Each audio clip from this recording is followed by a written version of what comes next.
Patients, step one, contact your U.S. representative and 2 senators immediately to voice your opposition to this legislation. There's specific criticisms of H.R. 3200, but I'm guessing, we'll find out in a moment. Their contact information is on our Action Center. Very nice website, a lot of details. Put extra pressure on the Blue Dogs who are listed, it says. Number 2, sign up for our newsletter. 3, sign our petition. Step 4, join our Facebook page, etc. Dr. Fred Shessel is a urologist in Portland, as is the president of this group, Hal Schurz. And are the other members also, are you guys all in the same urology group? No, actually we're in Atlanta, Georgia, and we are from all over the metro area. We also have affiliated chapters in Dallas and Chicago. Who is funding Docs for Patient Care? We are all self-funded. The individual members of Docs for Patient Care send in contributions, and that's the only funding that we have. Period. Period. Interesting. You are suggesting that you say there is no need to rush this legislation through. Are you unaware that 18,000 people are dying every year in this country for lack of health insurance?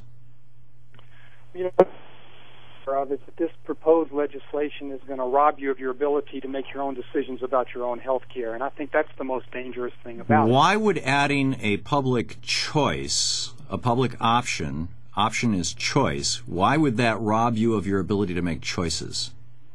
Well, let's look at what's involved in that public option or that public choice. And excuse me, if you don't mind, I'll actually quote from H.R. 3200 itself. And it establishes something called the National Health Care Board. And its job, and if I can quote this, is will approve or reject treatment for patients based on the cost per treatment divided by the number of years the patient will benefit from the treatment.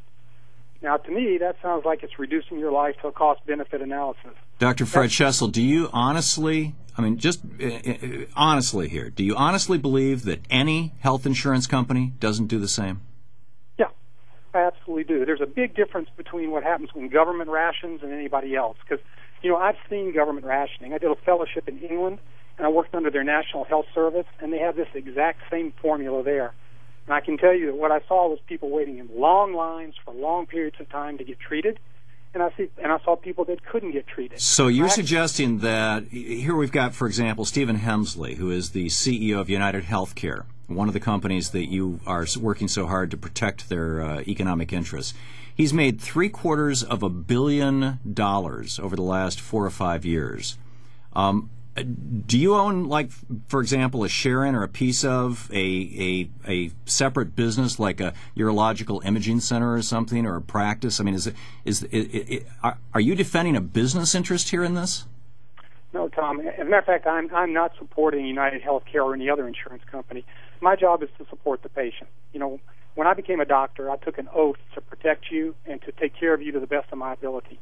And that's what I do every day, all day. I see patients. Then why would you be opposed to we the people, having our government be one of the ways to distribute the risk of illness, of the cost of illness, dealing with the cost of illness over the widest number of people?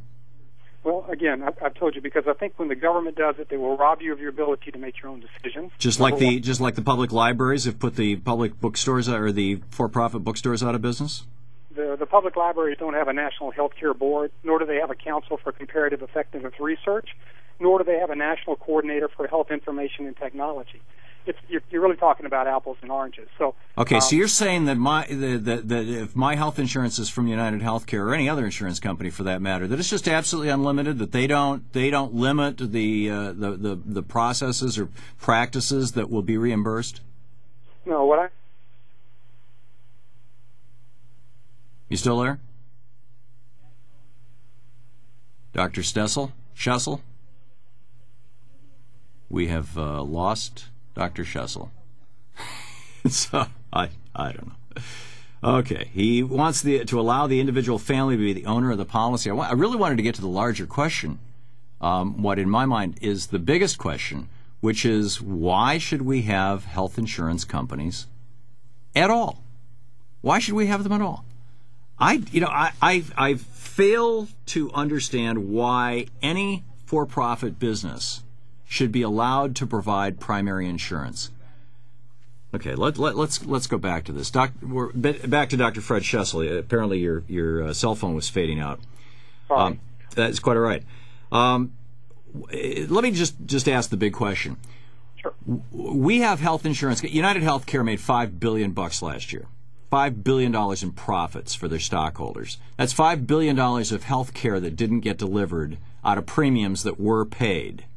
Why should we allow any for-profit health insurance company to offer primary care? Why don't we do like every other developed country in the world, including Switzerland, which has no national health care program? It's all provided by health insurance companies. Why don't we do like they do and say it is a crime? You will go to jail if you do what Stephen Hemsley is doing, if you run a for-profit operation to provide health insurance. Well, let me tell you what's in the government bill. It says No, I'm not talking about the government bill. I'm saying why should we even allow the existence of for-profit insurance in our country when no other industrialized country on earth allows the existence of these leeches? Well, let's talk about that for just a minute. First of all, as you know, 85% of Americans are happy with the health care that they're receiving right now. We have the finest healthcare system in the No, world. we do not, sir. We have one of the worst healthcare systems in the industrialized world. We have the worst outcome in infant mortality. We have the worst outcome in long-term survival. We have the Veterans Administration has a higher ranking than private insurance, and active military and TRICARE have the very highest rating within the United States of all, and that is socialized medicine. No, sir. You're incorrect about that. Let me I explain. am not. Well, let me just explain to you why. Americans right now are blessed in that they can get what they need when they need it. No, they are not. Americans are terrified that if they lose their job or their insurance company decides to cut them off, they're dead. Because they can receive the finest care from the finest trained physicians and the best equipped hospitals and clinics in the world. And I'm sorry, it's not. People come from all over the world to be treated here. There's a few rich people who come from all over the world to get a few exotic operations here, but by and large, no. In fact, if you look at the trends right now, there are more people leaving the United States for health care, going to Costa Rica and India to get surgery, than there are coming to the United States. People are actually fleeing the United States. Actually, that's not the case. And we have students come from every country in the world to be trained in our institutions here. We have fine medical schools, and if you've got $200,000 to pay for it, marvelous. That's not the point. The point is, why? Back to the question: why should we allow these leeches to exist? These for-profit health insurance companies. Why? Why? Because they give the finest care available in the world. They do not provide care. They write a check. You provide the care. God bless you for being a doctor. You're providing the finest care that you can. I respect that. You are not a health insurance company. The health insurance companies are the leeches between me and you. Why should they exist? I think if you're worried about a leech between me and you or between my patient and me, then you're talking about the federal government. Because the system that we have now works well for 85% of the people. They're happy with it. They don't want it changed. You can see that when you go to the town hall meetings. No, what you see are people who are listening to right-wing talk radio, and like when you were with the, or maybe it was your Hal Schertz was speaking at the Teabag Conference meeting there in Atlanta. People get up and say these things, and people realize they're being screwed. People know that health care sucks in this country, and they're angry about it, and then you guys come along and demagogue this issue and say, oh, it's the government. No, it's not the government. The government's not providing health care. It's not demagoguery. What we're trying to do is give you facts, and I can tell you the facts that are in this bill that would be contrary to the best care of patients.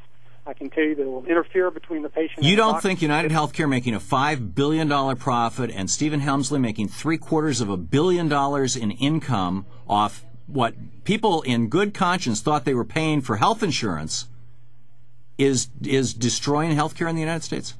You know, Tom, it's interesting because everybody in this conversation wants to talk about money, or they want to talk about metrics, or they want to talk about panels or committees or plans or ideology, and nobody's talking about the most important person in this entire debate, and that's you, the patient. And that's what we're here for. Doctors are advocates for patients. That's what we always have been. Then stop defending the insurance companies. They're not you. I'm not defending. They're your enemy. No, I'm speaking in favor of the patient. So I'm not defending an insurance company, and I'm not attacking anybody. Well, my position is I want what's best for the patient. I want you to be able to continue to choose your own form of health care, and that's my position. Okay, well, people can read all about it at docsdigit4patientcare.org. and Fred Shessel, Dr. Fred Shessel, an Atlanta urologist, along with Hal Schertz, another Atlanta urologist. Thanks for being with us. Thank you, Thom. 16 minutes past the hour.